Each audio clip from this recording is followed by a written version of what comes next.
Hi guys! Welcome back to my YouTube channel. Kung mapapansin nyo, nandito tayo ulit sa labas, sa may park. Yan. May playground doon, mamaya papakita ko sa inyo. Pero bago yan, punta muna tayo sa main topic natin ngayon.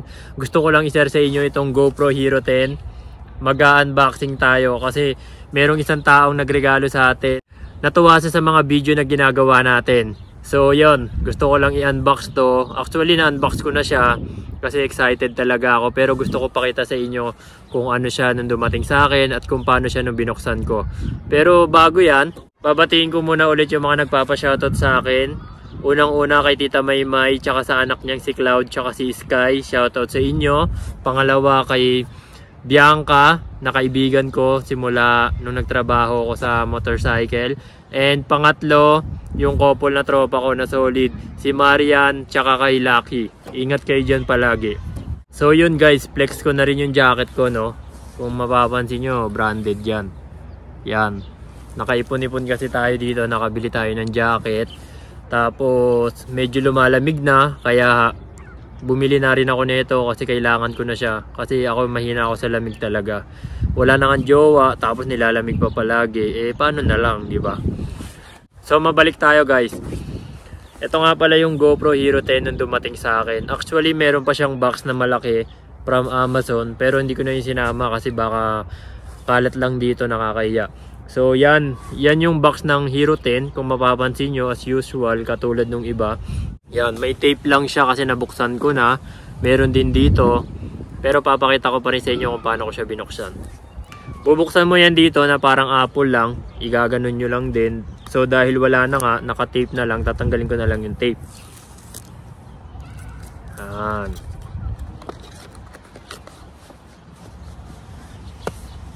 Charan! Yan, ito yung box ng GoPro Hero 10 natin. Tapos tignan natin yung loob.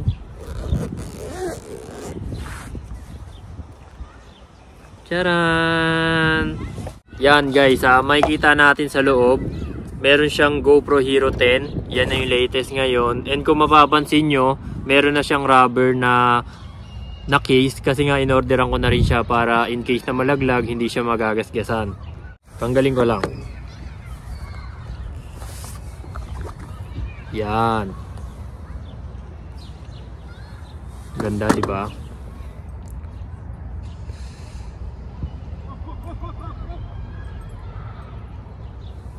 Alam niyo, matagal ko nang gusto to kasi napaka-accessible nito gamitin. Tapos hindi pa siya mahirap dalhin kasi napakaliit lang niya. Maliit lang yung space na kailangan niya kung lalagay mo sa bag. Tapos syempre may kasama na rin yung mga accessories. Yan, may kasama na rin siyang clip. Ito, alam ko magagamit mo siya pagka magta-travel ka tapos gusto mo siyang isabit sa bag, ilalagay mo lang siya dito. Yan ay magiging mount niya. Tapos para sa mga motorcycle rider na kagaya ko na gustong mag-vlog, meron na rin siyang helmet mount na pwede mo siyang idikit sa helmet para kapag ka magdadrive ka, hindi ka mahihirapan mag-video. Yan. Tapos bukod doon, syempre meron din siyang kasamang tripod. Ayan. Yan yung tripod niya.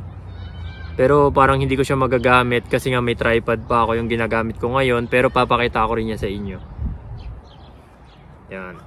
Yan yung tripod niya from GoPro. Yan. Pwede siya itaas, pwede rin siyang mababa lang. Yan. Pwede pa siya ibaba, kaso ayaw na. Yan. So bukod doon, meron din siyang extra battery. Bali dalawa yung battery niya, yung isa nilagay ko na sa loob kasi kailangan ko siyang i-charge para pag pinakita ko sa inyo, magagawa na rin natin siya ng video. Tapos yung charger, siyempre hindi yan mawawala. Ito yung charger niya, USB type siya.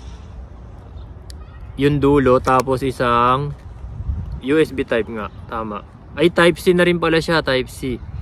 Pwede mo na rin gamitin yung mga sa Android phone nyo. Yan. Ilalagay ko lang siya sa tripod para mapakita ko sa inyo yung final look niya.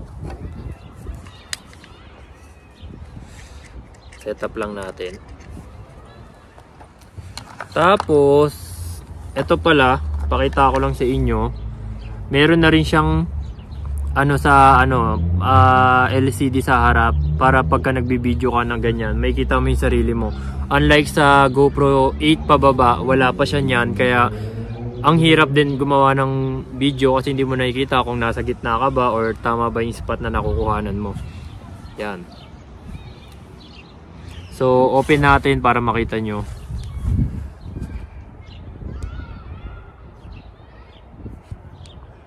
Ayan, open na siya. Pakita ko sa inyo. Tapos, ayan, nakikita nyo yung cellphone kasi nga may camera siya dito. Yan, para ka lang din naka-cellphone pero mas minimal lang siya kasi madadala mo siya ng maliit lang. Patayin ko na muna.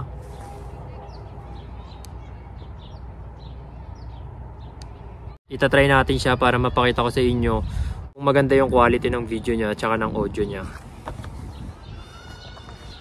Ito yung tripod, kakabit natin siya. Sa ilalim nga pala, meron na siyang para siyang sabitan sa tripod. Hindi mo na kailangan bumili ng case para masabit mo siya. Ito yung advantage ng GoPro 9 pataas.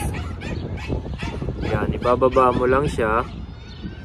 Yan, meron ka ng hook na sasabitan ng mga tripod mo.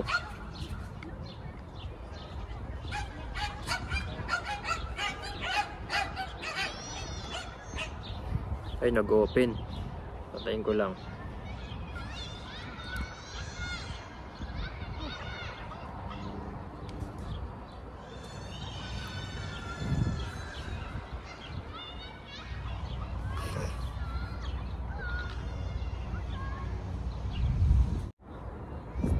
Yan.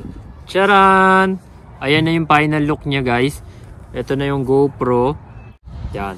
Pwede ko siyang i-stand pagka gusto ko lang siya nakapatong, and pwede ko rin naman siyang iangat kung gusto ko siya na nakataas. Yan. So bago yan, gusto ko lang ipakita sa inyo yung ginagamit ko rin na setup pagka nagbablog ako dati. So itatry ko na rin siya ngayon. So ayun guys, gamit natin ngayon yung GoPro Hero 10. Ito na yung ginagamit ko ngayon pang video kasi papakita ko sa inyo kung ano yung ginagamit kong pang vlog. Kasi maraming mga nagtatanong sa akin ano raw yung setup na ginagamit ko pagka nagbablog ako. So ito na yun guys. Yan. Ito yung setup na ginagamit ko. Pansinin nyo yung tatlong vlog na na-upload ko na. Ito yung gamit ko noon nung kinuhanan ko yon. Siyempre unang-una itong tripod from Ulanzi. Yan. Parang katulad lang din siya sa GoPro. Parang kagaya lang din siya sa GoPro. Yan. Na-stand mo siya. Tapos naangat mo rin siya. Yan, pwede mo rin siya itaas. Pero ako ginagamit ko to nakababa lang eh. Maliit lang naman yung kamay ko. Tapos pangalawa, meron din akong iPhone 13. Yan yung ginagamit kong camera sa mga videos na na-upload ko.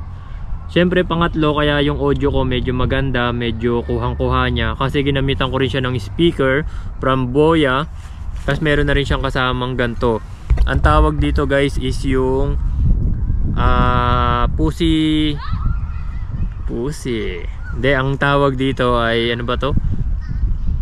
Pussy coat. Kumbaga ano siya ng pusa, balahibo ng pusa sa Tagalog. Kasi nga siya yung nagpo-protect dun sa mga hangin para hindi siya nakukuha sa mic. Tapos meron din yung adapter na kino-connect ko lang siya dito para nare-record ng phone. Ayan. Ayan yung setup na ginagamit ko pagka nagbablog ako.